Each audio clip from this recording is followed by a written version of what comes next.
நீனா அவளுக்கு உயிர்னு தெரியும், அதனாலதான் சொல்ற, தள்ளி இருன்னு. புரியல.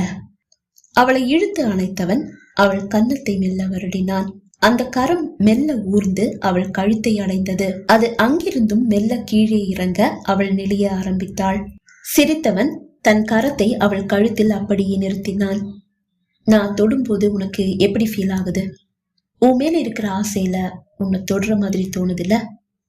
இதே தீண்டல்கள் அந்த அகிலா கிட்ட இருந்து வரும்போது ஏன் உனக்கு தப்பா தெரியல? அதிர்ந்து போனாள் சாதனா. என்ன சொல்றீங்க? நான் என்ன சொல்லிருக்கு? நீயே யோசிச்சு பாரு, உனக்கே புரியும். இப்போது அகிலா அவளை ஸ்பரிசிக்கும் விதத்தை மனதில் ஓடவிட்டாள் சாதனா. ஆம், கௌரி கூறுவது சரிதான். அவளது தீண்டல்கள், ஸ்பரிசங்கள் தவறாகத்தான் இருக்கிறது. நேற்று கூட அவள் அதை உணர்ந்திருந்தாள். ஆனால் அதை பெரிதாக எடுத்துக் கொள்ளவில்லை. மெல்லிய அதிர்ச்சியோடு கௌரி சங்கரை ஏறிட்டு